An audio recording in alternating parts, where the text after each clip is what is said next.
Molo Sanbonani, hello, how's it? Good evening, shalom, and welcome to another episode of the Big Daddy Liberty Show. It is Wednesday evening. You know what time it is. We must apologize from our side as the BDL Show for starting a bit later than usual. Eskom.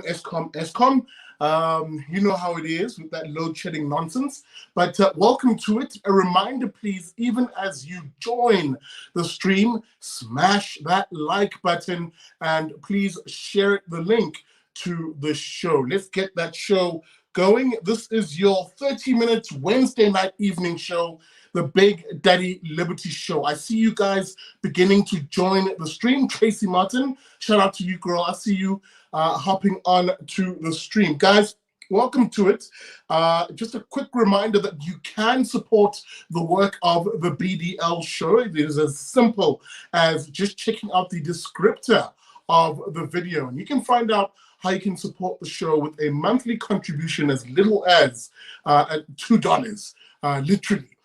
Gets the ball rolling. And of course, if you're watching on YouTube, the super chats are open and you're welcome to contribute there. Now, speaking about contributing and a contribution really to the country, you will know on this channel that we are I'm not a journalist, as I often say to you guys. I'm alternative media and really advocacy. I have a particular job that I do, which is to push the ideas of freedom and liberty in communities across the country. That is actually what I do, so that the show is actually quite secondary to an extent. You know, this is something I do to have a little bit of fun, but also to share my ideas through one medium. The other, of course, being the hard ground door-to-door work that I do behind the scenes that you often don't see here.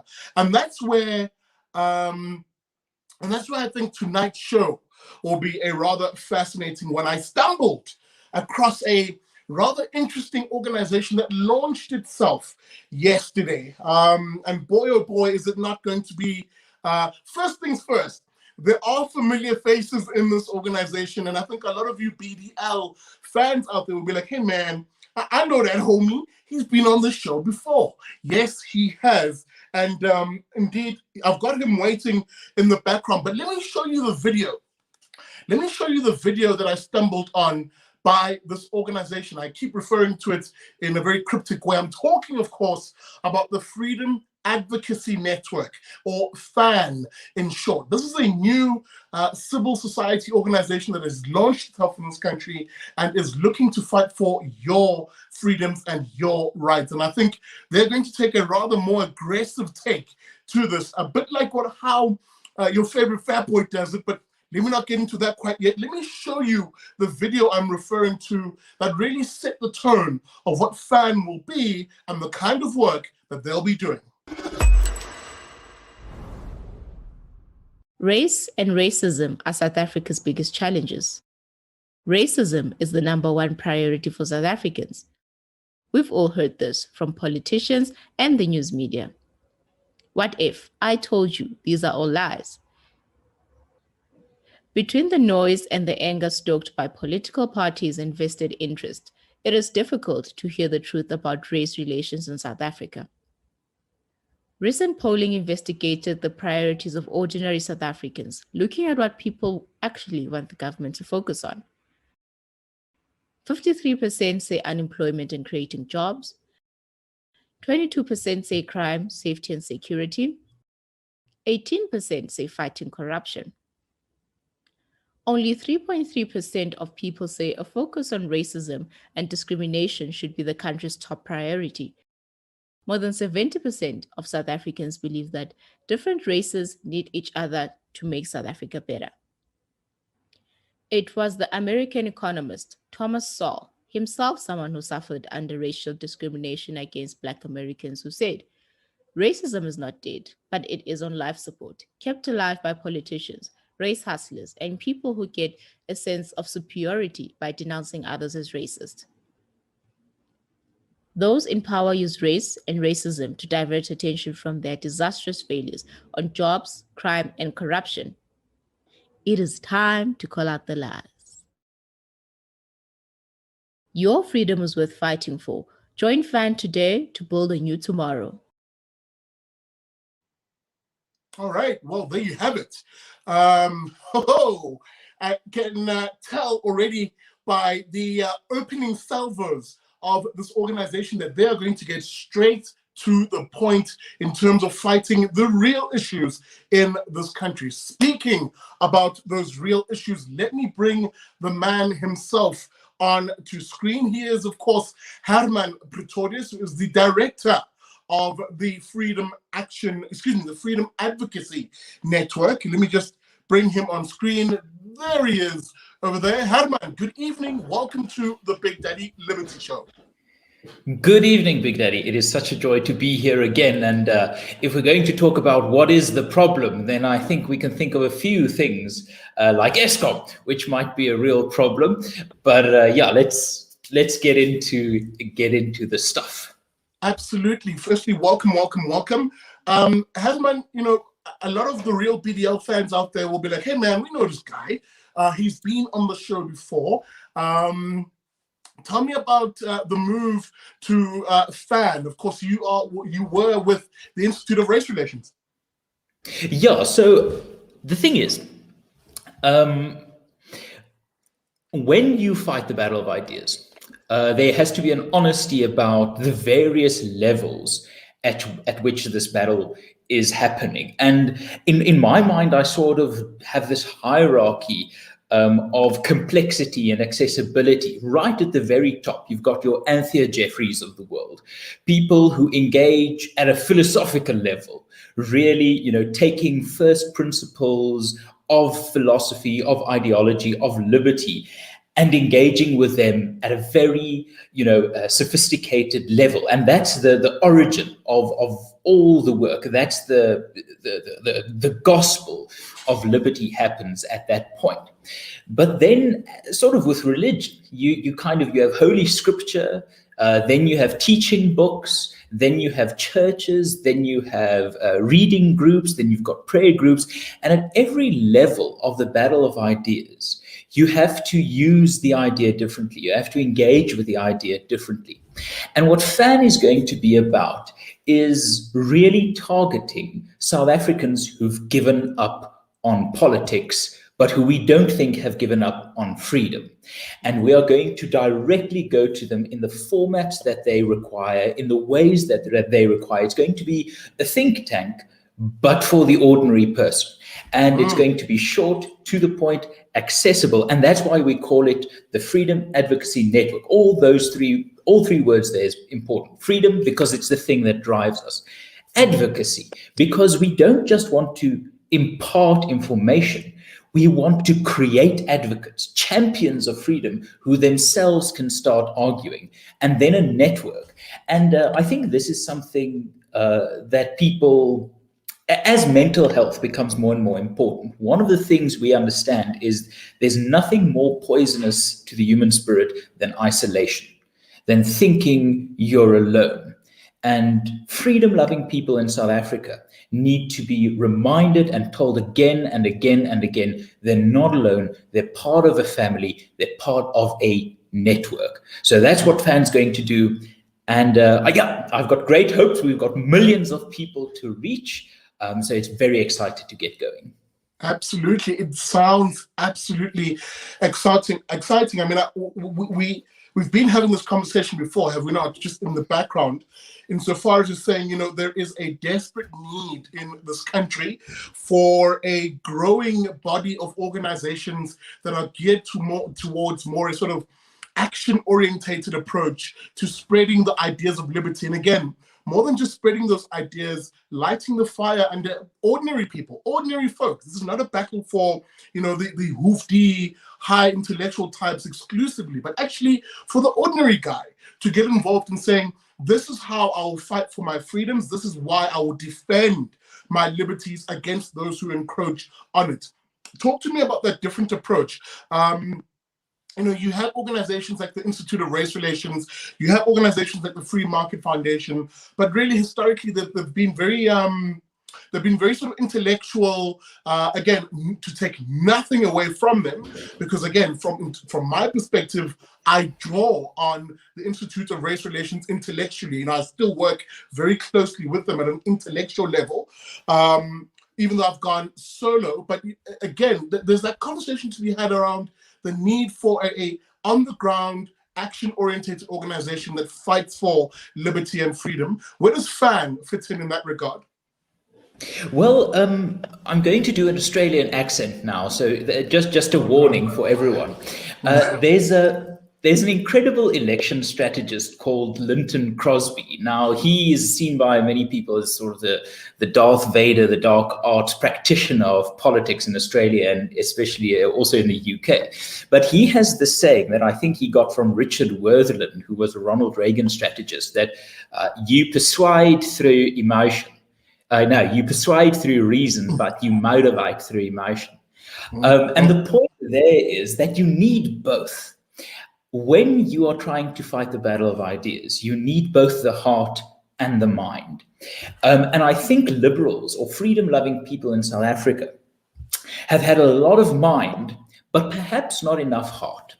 And I spoke to Anthea Jeffrey, the IRR's head of policy, the other day, and she made this point so brilliantly. She says, you must have the PhD factor: personalize, humanize, dramatize.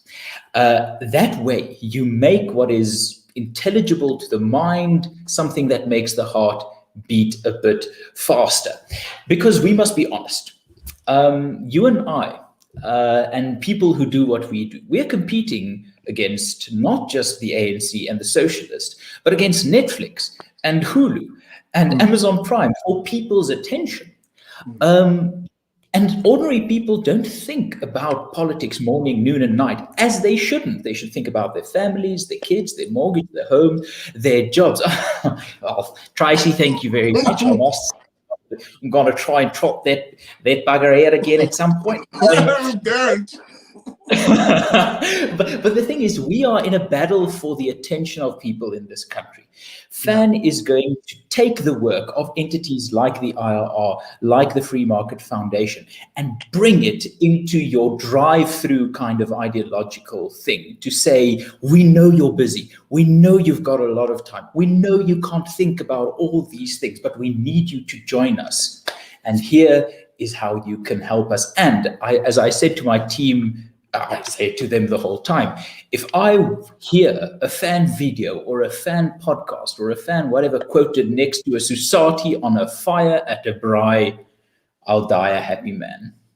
Well, speaking about happy men, I have invited the viewers who are joining and trickling in to send their questions through. Indeed, if you've just joined us, welcome to it. This is the Big Daddy Liberty Show. My name is Sihle Ngobese, Big Daddy Liberty. I'm in conversation with Herman Pretorius, who is the director of the newly found Freedom Advocacy Network, or FAN. So if you have any questions for him, please pop those through. And the one question I wanted to sort of pose here is, so clearly FAN is positioning itself as being much more of a people's organization insofar as spreading, ideas that have existed since, time immemorial, insofar as the yearning for freedom, the ideas of how do you structure, build, and preserve a freedom-loving society, a free, prosperous, as I like to frame it on the show, a free, prosperous, non-racial, and family-orientated society, the individual's society.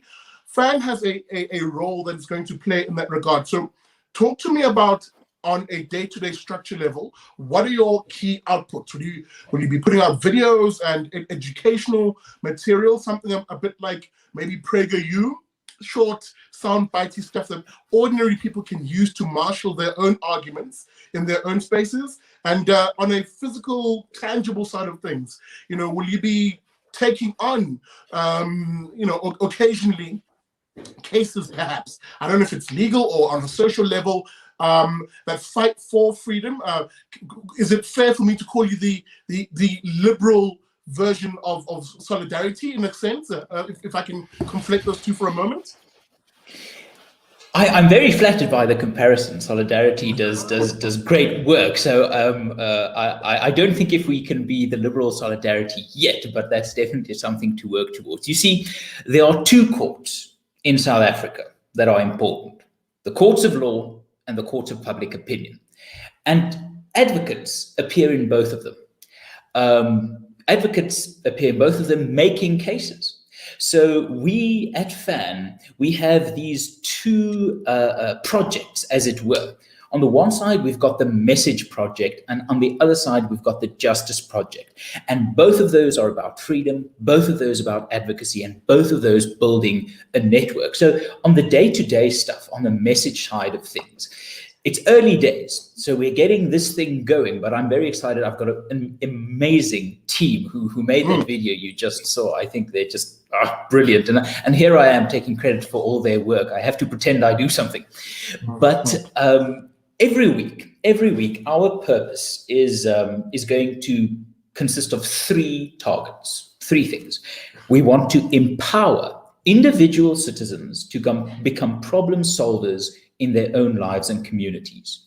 2, we want to build relationships of trust between people from various backgrounds so that they can work together to solve shared problems. And 3, we want to connect freedom-loving people from across the country to stand together for an accountable, honest, effective, limited government. So I drill those three things into my team the whole time: empower, build, connect, empower, build, connect. That's what we're going to try and do. How are we going to do that with the Message Project? Every Monday, a new explainer video. This one is about why racism is not the problem. Next week, keep an eye open for our one saying why BEE is a failure. BEE does not stand for Black Economic Empowerment. It stands for Blatant Elite Enrichment.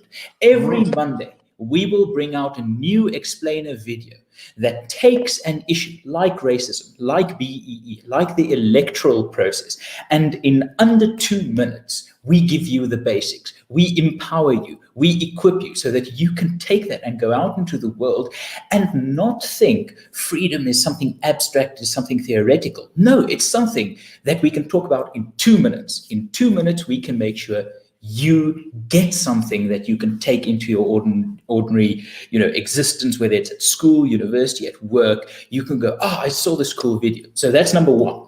Explainer videos, taking those ideas out of the hands of the politicians, giving it back to the people. Then Tuesdays, Wednesdays, and Thursdays, we're going to have 3 podcast shows, and I'm excited about all 3 of them. Number 1 is Freedom Fanatics. That's where we're going to delve deeper into the explainer video and the content thereof, expanding on it a bit, adding things that we had to perhaps cut out of the video, but making sure people contextualize that. Then we've got Taking the Stand, which is a podcast I'm going to lead. So I'll trot out that Australian accent again for Tracy if she joins us, about how can you take the fight for freedom into the courts, into the corridors of power, and then reporting back what FAN is doing on that front. The last one is Burning Questions, and about this one, I'm really looking forward. I think this one's got a lot of potential. We're going to ask people to send us their queries. Like I was speaking to a student the other day who said he was sitting in his sociology class when someone suddenly said free market economics are inherently racist. And Burning Questions will be about equipping people to answer those questions, getting in experts from South Africa and overseas to make sure we equip you to answer those questions. So those are our flagship content pieces, our aim to empower through knowledge, build relationships of trust, and connect people so that we can go ahead. That's the Messaging Project. The Justice Project, well, that is about finding instances where bad policy or bad ideas are affecting the lives of ordinary people, not the big cases. We're not going to sue the ANC or, join the massive stuff. What we're going to do is we're going to find the stories of individual South Africans, take those stories to the courts and tell the courts, how can this be right? Here you see someone's life affected by the law not protecting freedom. How is that, right, so those are the two things we're going to focus on. We're going to have content, we're going to have actions, and we're going to have a network of advocates caring about this, being able to promote these ideas. Sounds absolutely brilliant.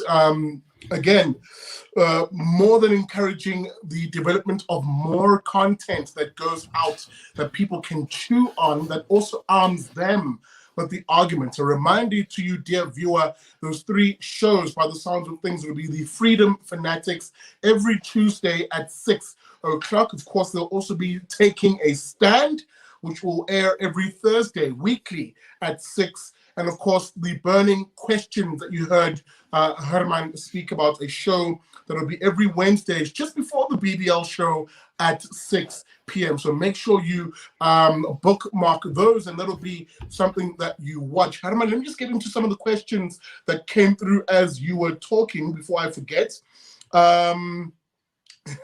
Question from Corona's Boring. Do the Allen thing. Shout out to you. Do the Allen thing. I see you, girl or homie. Corona being a creature of habits, the first question is funding. Who are the big guys supporting FAN? Are there even big guys supporting FAN? I'm not, this is often a question that's leveled at me, the white monopoly capital that supposedly funds me so lavishly. I'm just living the life in a little granny flat. But who is funding FAN, or are you a bit like BDL, funded by ordinary people who contribute every month, and even advertising, for example, as I am? Exactly. I mean, Sihle, you've really done some groundbreaking work as to how to build a media vehicle for the battle of ideas. Currently, we are getting support from the Institute of Race Relations to make sure we find our feet, because they understand, this is something worth investing in. But the plan is to, as quickly as possible, stand our own 2 feet, get our own funds going. We're going to start a crowdfunding campaign. And, Beautiful. I was working with the data the other day. And one thing that's very important to me with a love of campaigning is making sure the right people hear your message, because we're in a battle of ideas. We've got limited resources. The best way to make sure we use those resources properly is to think like a sniper and really to identify, take the time and pick your targets carefully. And I was deep diving into the data, thinking, how can we identify audiences that might support us, people that might support us? And it might surprise you, but I think we can build a base of not tens of thousands, not hundreds of thousands, but I'm going to say millions of South Africans. If from what I see in the data that I get from the IRR, that I get from Gallup, that I get from social media, I look at the data and I try to find audiences that can matter. And I think there are millions of people in this country willing to, if not fund this sort of thing, share the video. And you've probably experienced this yourself. So in South Africa, one of the things that I keep reminding my team of as well is there are 35 million people in this country of voting age. Of that 35 million people, about 27 million of them registered to vote in the 2019 election. Of the 27 million that registered to vote, 17 million voted. And of that 17 million, the ANC got, just over 10 million. So that means we've got 27 million South Africans of voting age who did not choose the ANC as their government. Now, I'm not saying that delegitimizes the ANC. Elections are won by those who show up. But the thing that continues to motivate me is that there are millions of people who, while they've given up on politics, have not given up on freedom. And we need to get them back into the game. We need to make sure that they understand that they are not alone, that they don't feel isolated, that they really can speak up and be empowered, because the greatest mistake freedom-loving people can make is believing the propaganda from the ANC and the EFF that they are speaking for the people. They are not, and that needs to change. maybe to that exact point, a question from Muhuri Hanyane. I'll put it up on the screen. Would you consider getting your message into universities or having a network there? Because we seem to be dominated by the Marxist types and the critical race theory types on those particular campuses and all that stuff. Oh, absolutely. Absolutely. That is, it is. I'm so glad that Muhluri makes that point, because we are going to do exactly that, but we're going to do it slightly differently. We're not going to go in there and say no to CRT. We're going to say, let's treat CRT like we treat any idea. Let's treat Marxism like we treat any idea. Let's take it on with the proper equipment. And I think so often when we talk about liberty and freedom and philosophy and the Constitution, people just go, I don't have time for that. I don't have time for that. I've got too much to worry about. I'll outsource it. And FAN is about insourcing freedom again. So yes, we're going to go to the campuses. We're going to host debates. We're going to send these explainer videos and video essays and podcasts to anyone we can get to watch them. Once we can travel a bit more freely, we're going to launch fan tours where we go and actively train people on public pressure. How do you get your local government to listen to you? How do you get your school board to listen to you? All of this is really going to be right. The ideas have been developed and they are powerful. Let's weaponize them. Let's mobilize them. And part of that is going where the battle is hot, or perhaps not even fought. And the universities, that's a very good place to start. Absolutely. We only have a couple of minutes left, Herman, but I think the people have heard you loud and clear. And no, Helen Duplessis, I do not drive a Porsche. If you do have one, I'll take it. But to Herman's point, and it's an important point he was making. Here on the BDL show, we do exactly as Herman is himself looking to do with the Freedom Advocacy Network, which is you, the ordinary person who likes and watches the show, funds the show at a very small monthly premium. I often say nothing less or nothing more than $2 a month. And it is a growing pool of South Africans who hear the message, who want to see these ideas out in communities and know, not just in the suburbs, as I'm seeing some of the trolls suggest on here, that these messages also get into some of our more rural parts of the country in terms of the work that I do, some of the more township areas in terms of the work that I do. And it's more organizations that are taking this approach that will win the battle of ideas that Herman speaks to. Herman, I'm going to give you the final word. And how do the folks reach you, most importantly, as we wrap up? We are on Facebook, we are on Twitter, we are on YouTube, we are on TikTok, we are on Instagram, and we've got our own website. Reach us there, see our work. On that suburbs township point, I quickly want to pick up something.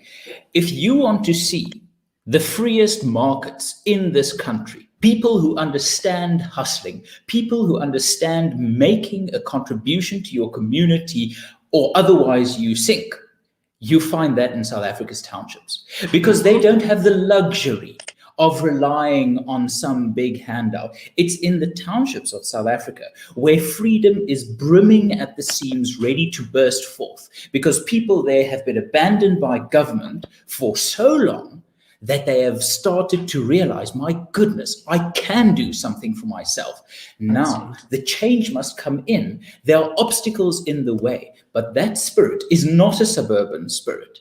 It is an intensely township spirit where you see freedom in its purest desired form, really brimming in places where life is tough. Freedom has never been popular with the elites. No, because the elites feel they can control and they can decide and they can plan the economy, the state, the society better than anyone else. If you think liberty is a suburban city message, you haven't been paying attention to the 20th century. Freedom comes from the ordinary man deciding my feet are worth standing on, my rights are worth fighting for, and my hands are worth putting to action. Absolutely.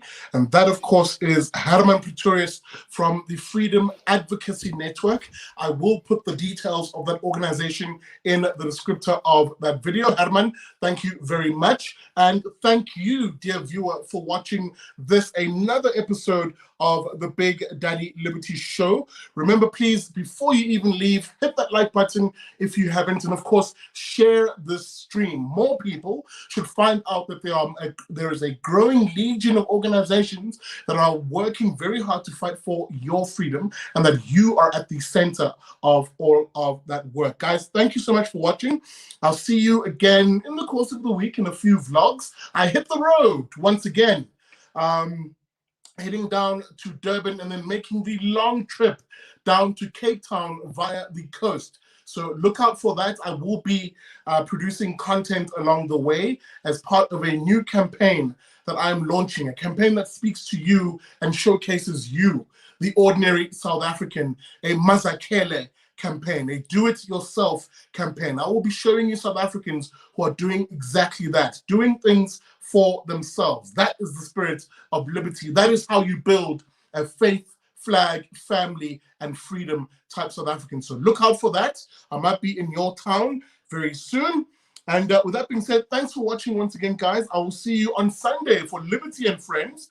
And until then, oopsie daisy, until then, a reminder to you to never trust a commie.